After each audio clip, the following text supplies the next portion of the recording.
Welcome in, everybody. I am Chris Landry, and this is SEC Football and Beyond for this Monday, October 11th.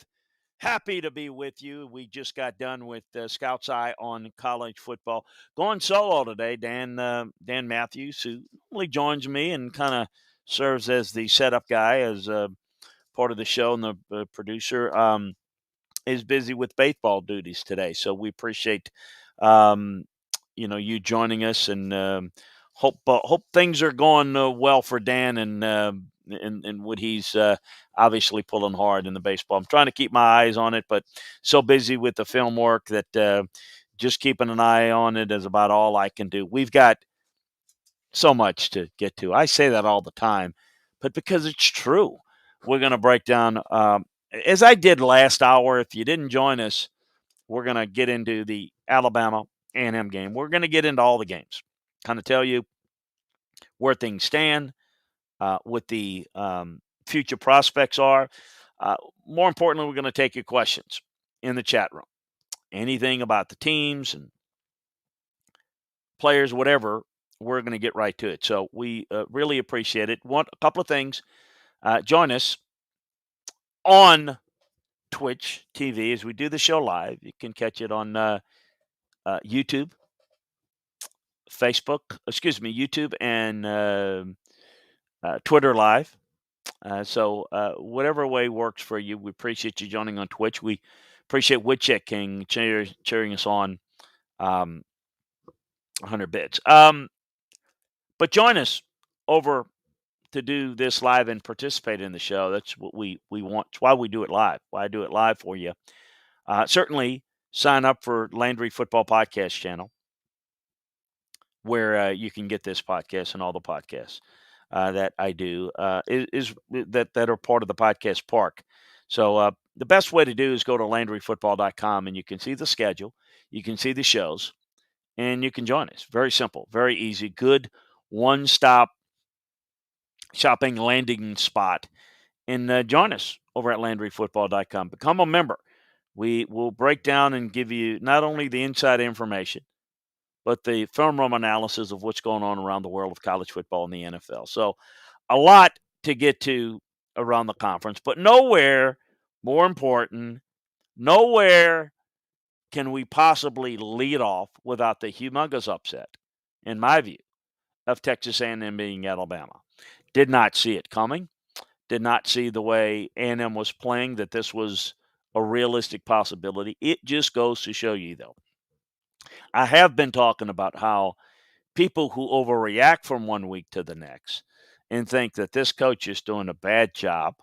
And, Jimbo Fisher, for example, not getting it done, can't get it. He lost to Mississippi State. Well, yeah, that's right. He did. And that was not really a good look. And it wasn't a good week. Doesn't make him not getting it done with the program any more than this answers all the questions because they beat Alabama. What now? What next? That's what you're looking for if you're Texas A&M. Not only that type of performance, but how you build on it. Look, let's call it what it is. There are no excuses. The reality is A&M is young. They are playing with a good quarterback, one that they have developed nicely, but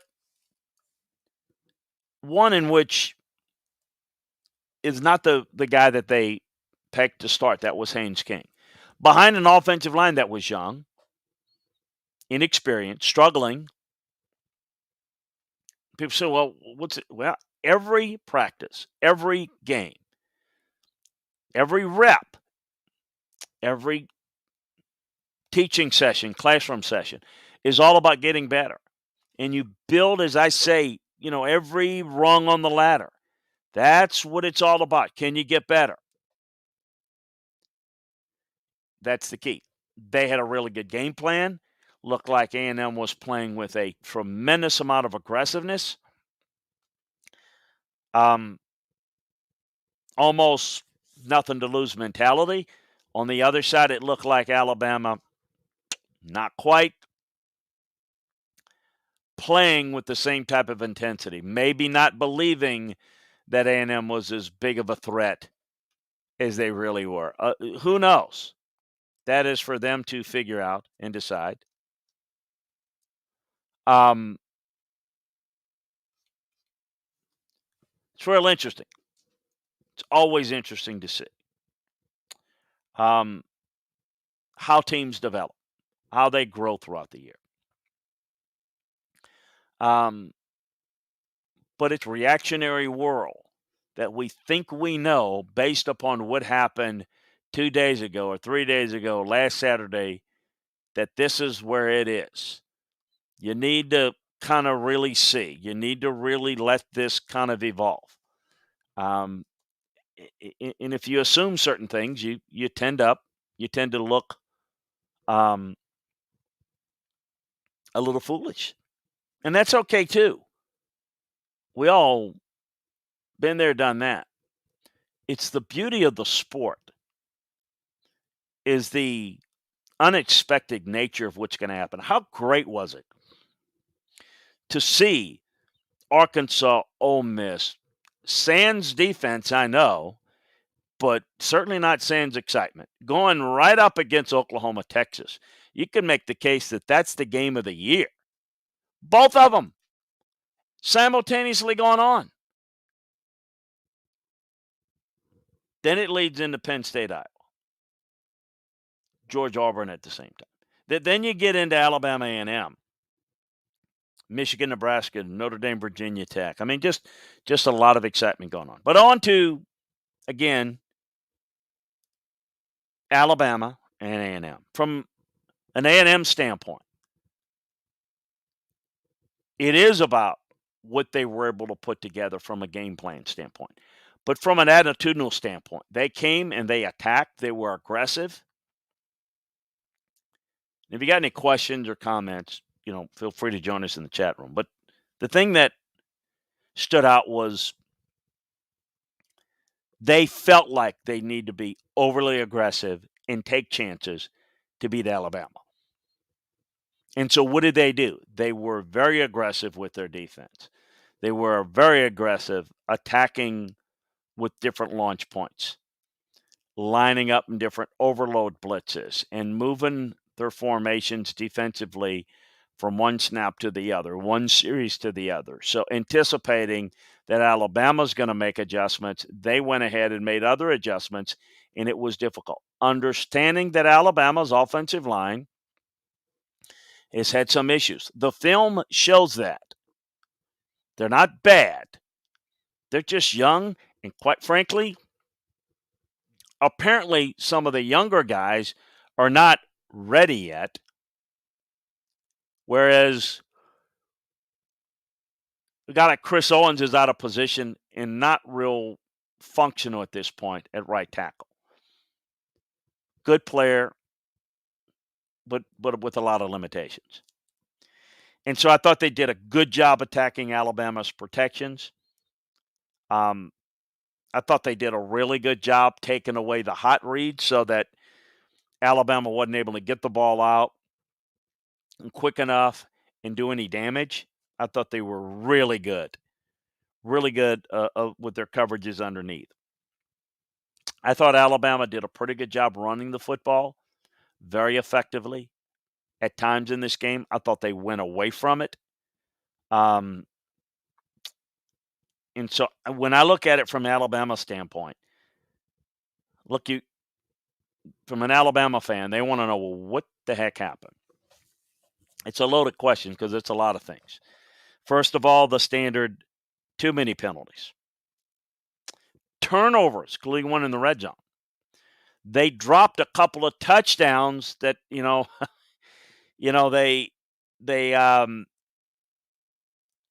all of that kind of fuels the momentum that A&M had and built up and hurt Alabama's cause. And I think caused some stresses there.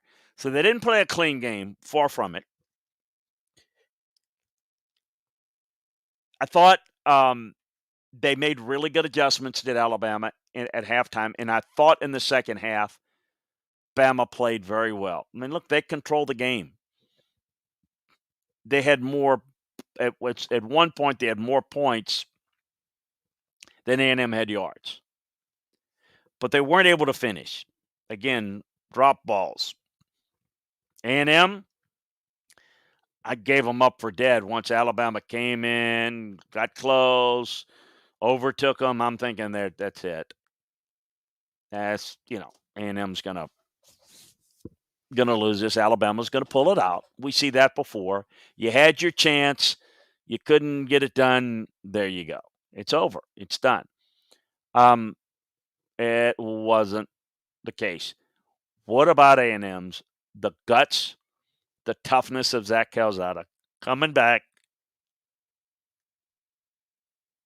doing a really good job getting his team in the end zone and winning the game. I thought Jimbo Fisher and his staff were highly aggressive. They were really immaculately prepared in this game. They did a really good job helping out, creating some run creases with really effective with their down block. And I thought that was a real key focal point. And Alabama didn't do a good job fighting across the face. And I thought that A&M ran the football hard. They attacked with that better blocking scheme. They did a good job working the down blocks. And I thought the running backs ran very, very hard, very, very well. Defensively, they did a really good job with their pressures. And gutsy performance. As I said, where does A&M go from here? Well, it could be a 10-2 year. Or, do you take a step back? Don't think because you beat Alabama that you figured it all out in 1 week, because you never figure it all out. Either you get better or you get worse, right? So what do you build from here? Do you get better? Make that work? So I think those things are real interesting. And we'll see where A&M takes this. People think, like, for example, that A&M figured it out last year, and that automatically, just because they finished last year strong and it's the fourth year and Jimbo Fisher makes all that money, that it's automatically going to work immediately. Doesn't work that way. It's not easy. You got different players. You got different circumstances. You've got to work through it. You've got to coach hard. You got to stick to it. And they have to adjust to it, learn. And everybody else is doing the same thing. So your rate of doing that relative to their rate of doing it is awfully going to determine how things turn out. And here's where we are. But it does not guarantee you tomorrow. For Alabama, yeah, did it expose problems? Well, we saw some of those things exposed against Florida. There seemed to be a excited and an energy that Alabama brought to the game against Ole Miss that just wasn't there against A&M. Are they feeling themselves? Do they think they can put it on cruise control? Because that's what the head coach tries to guard against all the time. And what we're seeing now is a team that doesn't seem to have the type of leaders that they've had. It's not just losing players. Oh, you throw in another 5-star. The 5-star may not be as good of a leader, or he may be a good leader in a year or two, but not so much now. And so I think you see a few things. I think you see that. I think you see a little bit of the where is the leadership and where is the depth and where is the development headed on the offensive and defensive line. Because right now it's probably not good enough at the highest level on a consistent basis. But I'll tell you this, that defense that struggled in the first half against A&M sure as hell stopped the best looking offense, even better than A&M's, a week ago against Ole Miss. So what's the difference? Well, the difference is that it was a different look. It was an unscouted look. They didn't play with the same type of energy and focus. Preparation, execution. How do you execute those things? Look, it's all the responsibility of the coaches. So if a player's not executing, it's your job to get them to execute, either coaching it or allowing it to happen. So it all falls on you. But identifying where the problem is the first step towards fixing it. So I'm very curious to see where this goes. For Alabama, my belief, strong belief, is that they're going to run the table and play Georgia in the SEC championship game. That's my belief. Well, how do I base that on it? I think there are some issues on the team. I absolutely see it. And I could absolutely see something happening, but I don't see anybody good enough to beat them. What I think is, or what I see is a team that has the potential, but now has no safety net at all. They're going to have to play on an edge. They're going to have to play with an intensity level that is at the highest level each week, because they're not only going to have to win, they're probably going to have to impress. Well, not so much impress, but they're going to have to really impress their coach. They're going to have to really play to a high standard, because if there's any chance that somebody pulls the upset, 2 losses, you're out. I think they're in great position. Now, let me just say this. I don't want to go too far down the road, but Alabama's in great position to get to the conference championship game, play Georgia. I still think there's a chance they could play Georgia twice. The difference is, I was thinking they might go in both unbeaten. Now you've got a one-loss team that would probably have to beat Georgia twice to win the national championship. Certainly beat them once to have a second shot at them, assuming Georgia takes care of business, which I think they will. But again, think and know are two different things. I thought Alabama would beat A&M. I was wrong.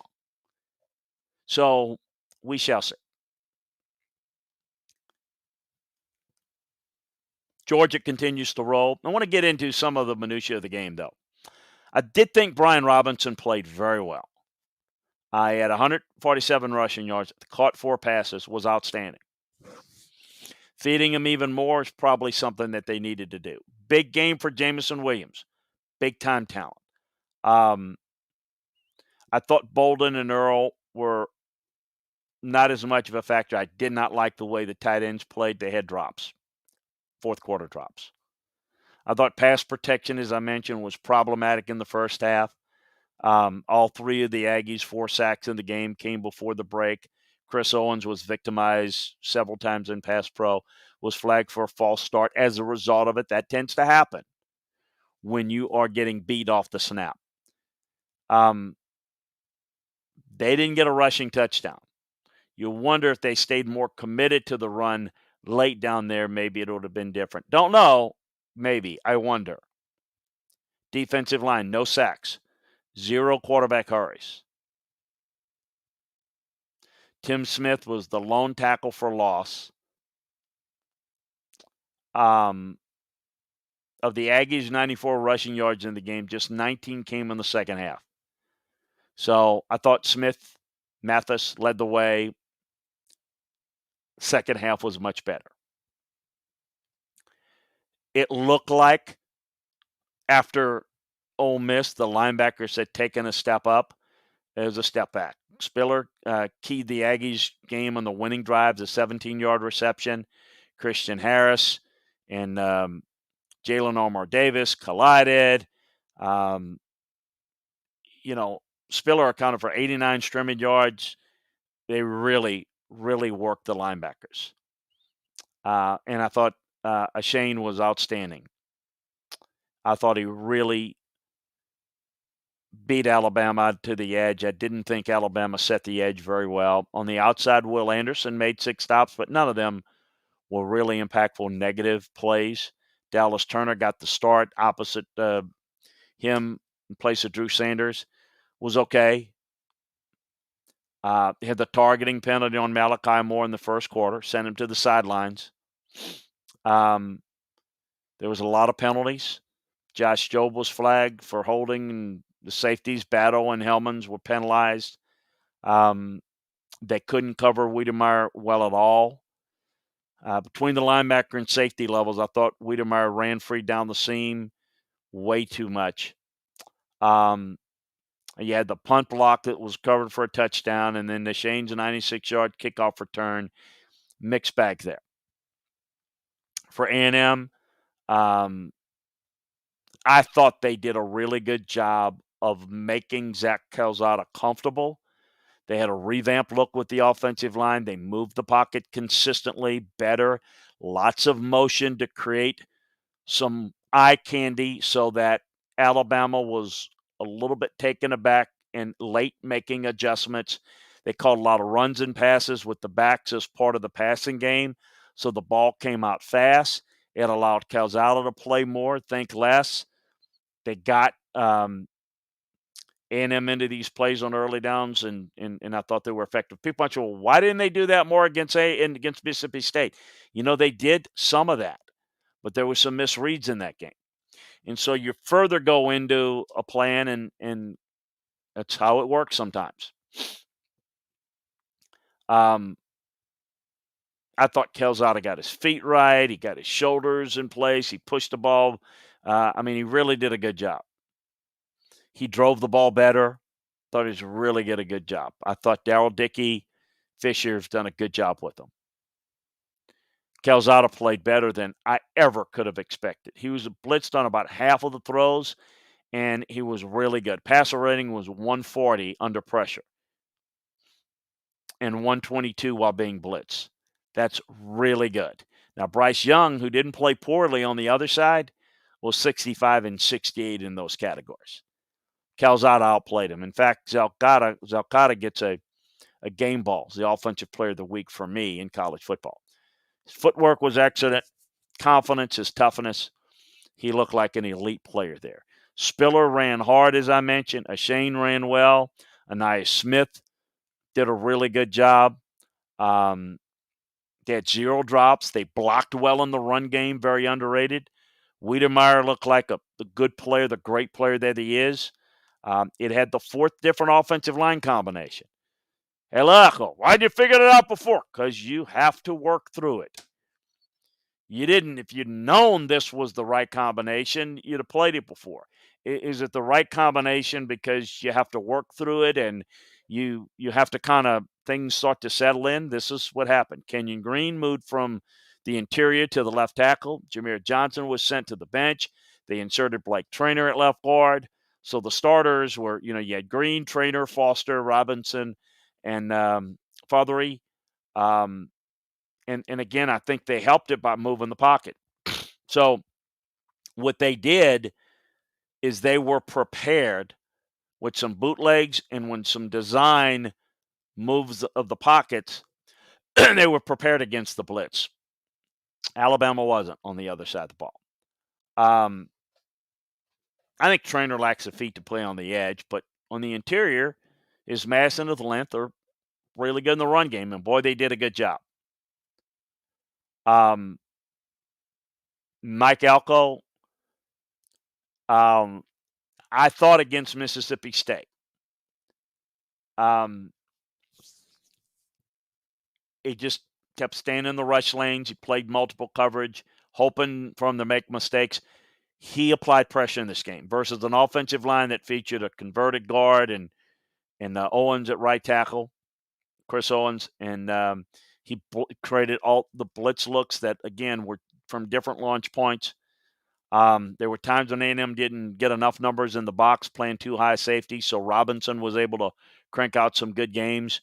But when Alabama reduced his formations, it made it easier for A&M to blitz because it reduced the distance between the edge rushers.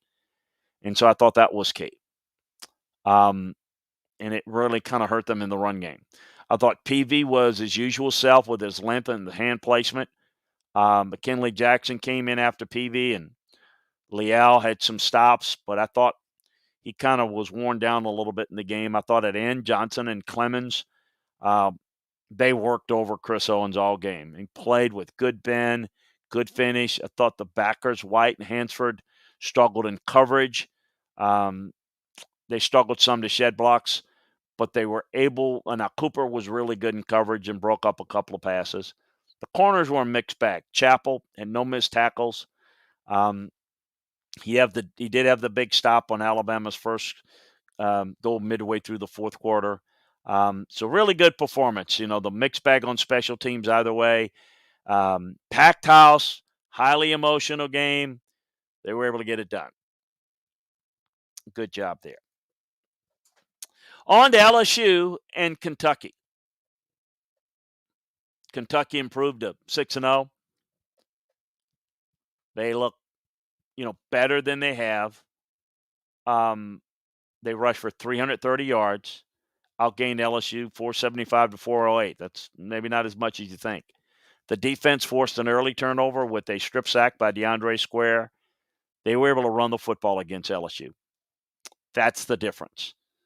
Will Levis was 14 to 17 to 145 yards, 3 touchdowns. He rushed for 2 scores. He was involved in the run game.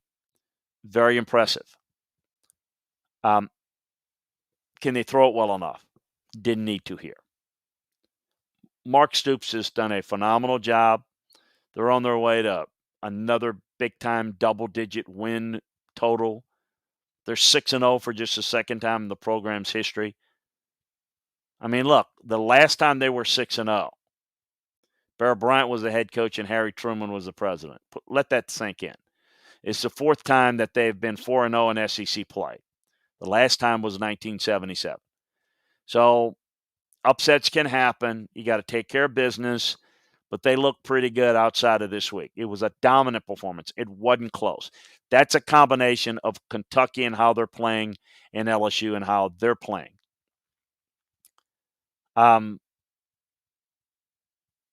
Good win, obviously, against Florida. It was a dominating win, and that was impressive against LSU, but not what I would call a great win. For LSU, offense still can't get in sync. Can't run the football. Relying too much on the run game. Oh, they ran it better, but not good. I thought Tyrion Davis-Price helped them a little bit more in the running game. He's been the one consistent run threat. Offensive line's working hard on that. Key injuries. Kayshon Boutte gone for the year. Derek Stingley gone for the year. Ed rusher Ali Gay probably gone for the year. Medical guy. So it's, we're going to see where we are there. LSU, the situation for Ed Orgeron is bleak. It is not going to end well, and it's going to end at the end of the year unless something happens from an embarrassing situation off the field that would necessitate a firing before the end of the year. It also gives Scott time to figure out where he wants to go and how he's going to go with this. It's also going to be something that he can let play out, and I think that it'll start to permeate around the country that this is a move that has to be made.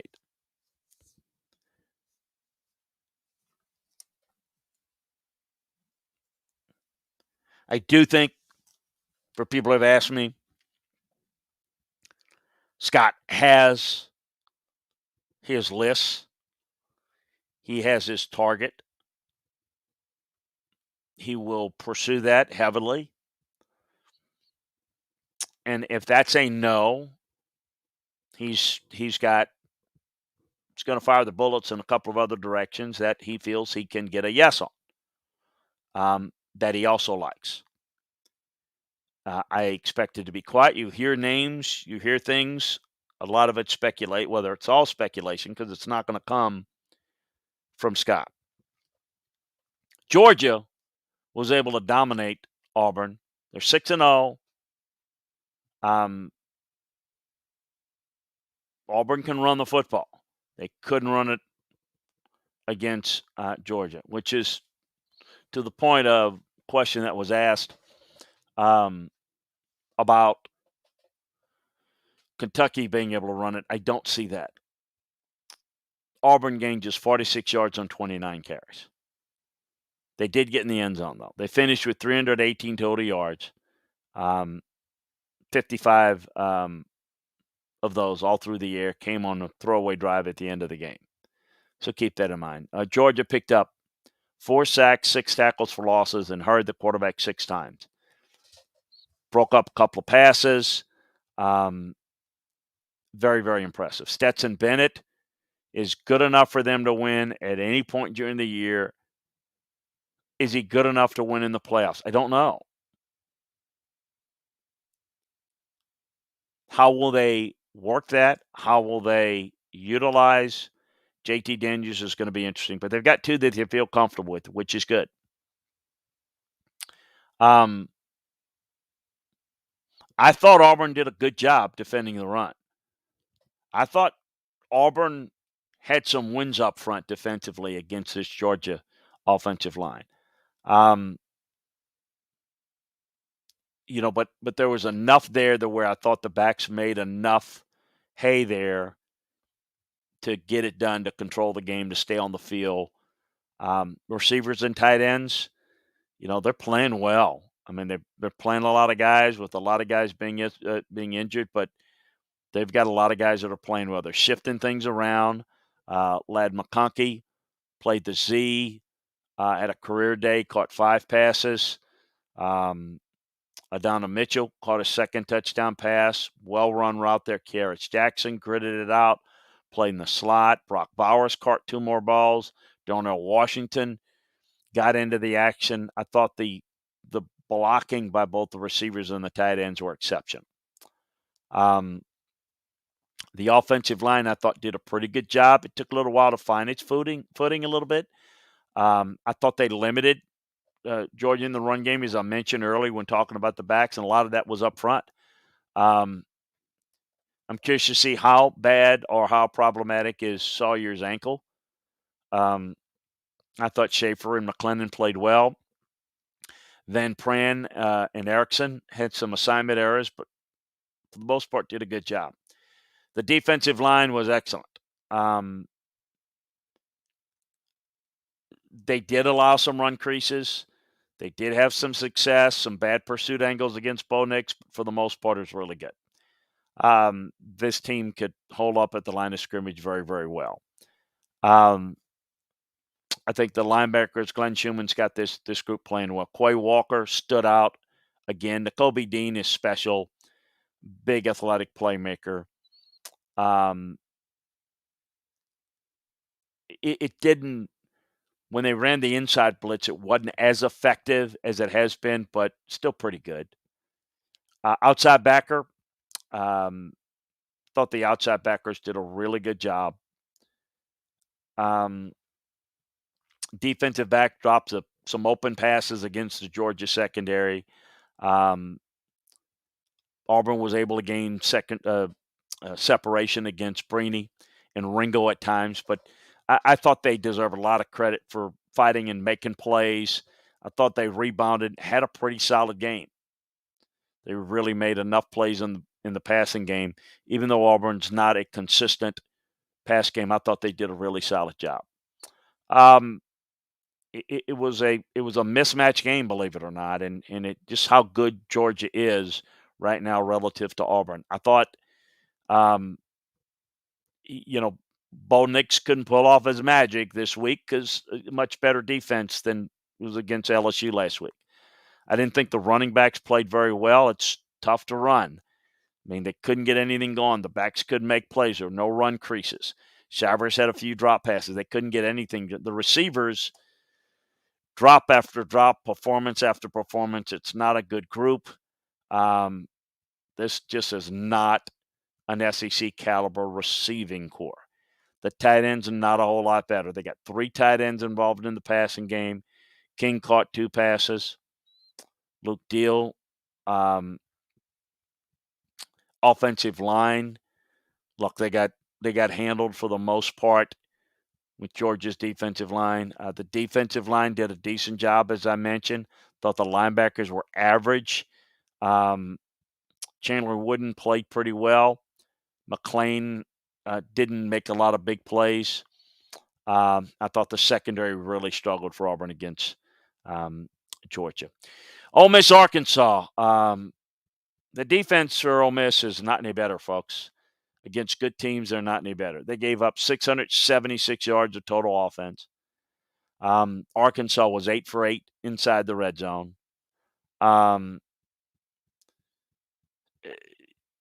It just they had Ole Miss had just 3 possessions inside the red zone, but they scored 1 more point than Arkansas. Matt Corral was outstanding. He rebounded from last year's game mainly, didn't throw it as much. Involved them in the run game, and they worked the running game, the zone read very effectively. I thought Corral played focused. They didn't ask him to do a whole lot, in terms of throwing the football, but boy, he made good decisions. He got his team in the right play, made good decisions. Look, 611 yards against an Arkansas defense that's pretty good. I thought Braylon Sanders, Dontario Drummond, those guys played well enough in the passing game, and Corral didn't force anything, unlike last year. It's the defense. That's the problem. They allowed 51 points. This is an Arkansas team that couldn't score a point on Georgia. The corners for Ole Miss were really ineffective in the run and the pass game. The defensive line was washed away. There's just really bad performance. But the game was exciting in that it had 5 ties, 6 league changes. They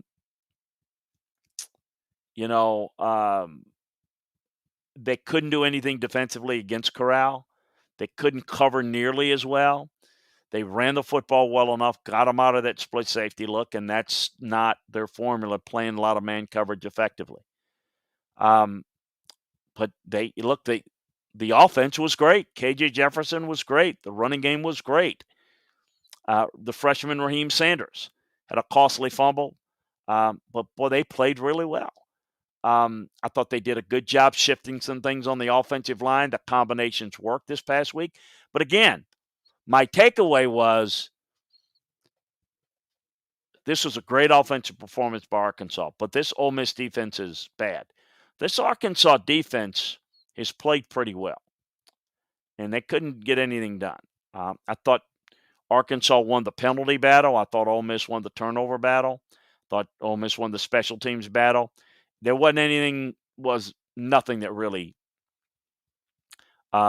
separated this game. Nothing at all. Florida rebounded with a win over Vanderbilt, shut them out. Emory Jones played well. This Vanderbilt team is so bad. You saw Florida play with some intensity. You saw a little bit of an attitude from Dan Mullen at halftime and how his team played and all that. I thought the secondary played well with Khalil Elam out. No Malik Davis still played well. Did a nice job. Ugly first half, though. I thought the first half, they started off very poorly. And I thought they were very sloppy, and I think that led to some of the issues. It was against Vanderbilt. Vanderbilt is really bad. Tennessee gets it done against South Carolina, as I thought they would. Look, Tennessee can do what they want to do. And that is move the football on offense, score a lot of points, and they can do that. Their tempo is good. The quarterback play with Hendon Hooker is good. But they just beat 2 bad defenses back to back. It's going to be a lot of fun because they're playing Ole Miss. They're going to get another bad defense. I'm telling you, it could be the over and under should be probably 120 in this game. It may be 5 hours to play it. This is going to be real interesting. Tennessee's not going to be able to stop Ole Miss, and I think Ole Miss is better. This Tennessee team will score some points against Ole Miss, I would think. It's going to be quite the challenge. Going to be embarrassing for Lane if his team doesn't play well going back to Knoxville. But 2 good wins, and things are looking good for Josh Heupel. A lot of positives there. As far as South Carolina. Look, I just there's a lot of excitement. I don't want to throw cold water on it. I just think they're a long ways away, and I'm just not a don't know that this is a big job, a tough job, and I think this is going to be a tough stretch for Shane Beamer. Missouri, another problem, another bad defense. One of the defenses that I was alluding to. I thought Connor Bazelak played well enough and he scored 41 points. They gave up 35 points to North Texas. I can't tell you how bad North Texas is. They're really bad.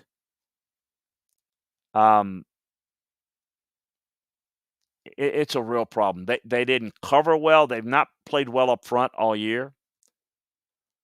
Jethro Franklin got fired as defensive line coach.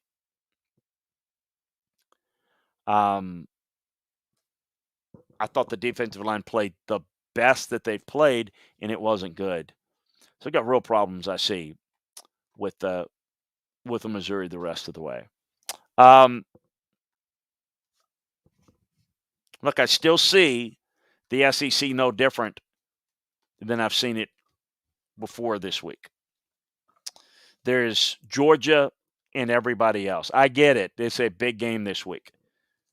I'm excited. It's the premier game of the week in Kentucky, Georgia, in terms of a matchup, because it's not a big week of profile. I mean, you get the number one team in the country, and you got an unbeaten Kentucky. I mean, it's the profile game, of course. I hope it's a good game. I hope it's a competitive game. I think we could get it into the third quarter and be competitive, but I'm not sure. I honestly am not sure. I think this is a likely beatdown game. But as I said earlier, I thought Alabama would beat down A&M. I think I know what this Kentucky team is. I think I know what this Georgia team is. Georgia's going to have to play a real letdown game. I don't see that happening at home. Lots at stake. I just think they're so much better. And how Georgia plays. They are not just talented on defense. They play well, they play hard, they play smart. Kentucky does as well. But Kentucky's not. Look, the Florida team's a good team, not a great one. LSU right now is a bad team that's poorly coached. And I'm not taking anything away. It's not their job to worry about that. They got to take care of business. I don't know that translates into Kentucky winning it. I'm still telling you in advance, what a hell of a year. I mean, this could be an 11-1 Kentucky team. 10-2 at this stage. 9-3 would be a disappointment. And yet, 9-3 at Kentucky? Are you kidding me? It's incredible. To be 11-1, maybe being at a Sugar Bowl or something, what a phenomenal year for them. I don't think they get it done this week. I don't think they match up. To the point, to the couple of other things I'll mention. I'm going to let's get to a couple of questions in the mailbag, then I'll finish up. Woodcheck King says, can Kentucky defense play well enough to be in a close game if Georgia makes some mistakes? Yeah, I think the defense can cause problems for Georgia's offense more than Kentucky's offense can cause problems for Georgia's defense. I think the defense is the strength of Kentucky. I think they bring good pass rush. I think they could have some success like Auburn did in stretches to maybe force some third and longs and pressure the quarterback. This quarterback, I think they can collapse that pocket. So, yeah, I do think they can have some success. How long, how sustainable, not sure. Which King says, what do you see in LSU's continuing struggles with their offensive operation getting the plays in time? And Mac Johnson looks visibly frustrated. Well, the problem is several-fold. They are basically the play that comes in, the routes that are run are dictated by the coverages. And so a lot of what I don't know why there's consistently late getting it in. That's just a fundamental part. I mean, my when you're not experienced doing it, you're a little bit more hesitant. You're not as quick, basically, in calling plays. As the previous play is done, you already know pretty much where you're going with the next play. The lack of experience, you're still deciding. You don't have time to decide. You already pretty much need to know, or at least quickly be able to adjust from this or that. You pretty much know on your play sheet where you're going. And I think the lack of inexperience calling plays, it's what leading to that. The other thing is when you're not playing well, when you're not blocking well, it's harder to call plays when things don't work. It's just harder to have a lot of confidence in something that's going to work when you're not having success, as opposed to when you are having success, you have a little bit more comfort about going with multiple things. So it is a big problem. We appreciate Woodcheck King. We appreciate Kevin joining us in the chat room today. Um, I'm going to have details over at LandryFootball.com as it's appropriate, as the LSU situation unfolds, of kind of what the process is like for Scott Woodard. Scott will keep it um, close to the vest as he should. I think that is something that was lacking in the past. But I'm going to reiterate. Boy, I'm having a hard time speaking. I'm going to reiterate what I said earlier.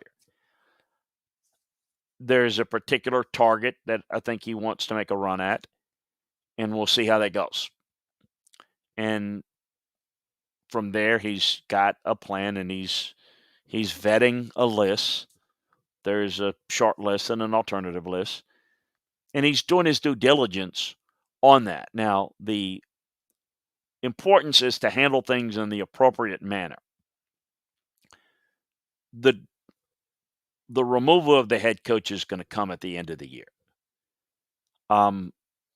Unless there's something, and we've had what would be considered an embarrassing situation last week, not worth maybe firing him over, but if there were something to up the ante on that,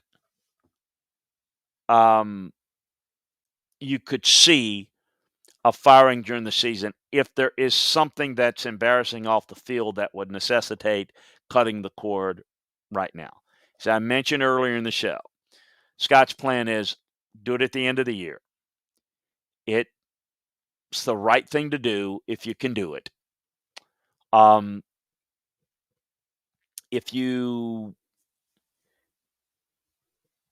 you're going to deal with a certain amount of national media negativity about, oh my God, people that don't know what's going on behind the scenes at LSU. They think this guy won the national title 2 years ago and you're going to fire him for the end of the season. He doesn't really want to have that. He doesn't want to have that out in the football coaching community that this is what they did. What he wants is to be able to make the right move at the right time. I think he wants to obviously get it right. He wants to be swift. But he's also not going to he's not going to say anything. He's not going to leak anything to the media about somebody's on the hot seat or this could happen or that could happen.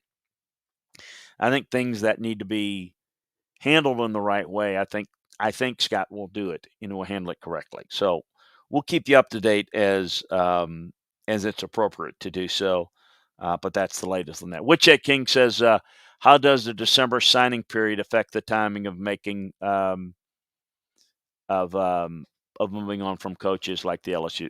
It always has a factor, but you don't make the decision.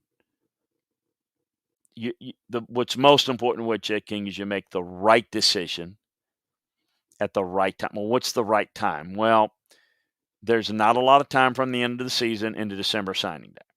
No doubt. A lot of it is the guys that want to sign with you in December signing day. Some of them may back off to see who you're going to hire. The ones that want to sign, you know, are they the ones that the new coach is going to want necessarily? I think in most cases, probably, but you don't know that. Um, but what you have to do is make sure that you make the right decision as quickly as you can. You don't make the quick decision and sacrifice what you want to do for expediency. It just is not the way to do it. Hey, appreciate you guys joining us today. Remember, check us out at LandryFootball.com. Take advantage of the scouting season sale there. Get all the breakdowns. Got all the SEC film room breakdowns, the Big Ten film room breakdowns, the ACC film room breakdowns up. We're wrapping up, need to wrap up the Big 12 and the Pac 12. We will have that up for you. All the NFL breakdowns as well inside the film room. What happens? We do that in the first couple of days of the week, and then we move on to the previews of the next week. So get it all at LandryFootball.com. It's like having your own scouting department for less than a magazine subscription. So share the news with your friends out there to join us at LandryFootball.com. Sign up and listen to the podcast. Sign up for Landry Football Podcast channel, and certainly spread the word about joining us here in the chat room as we do the show live.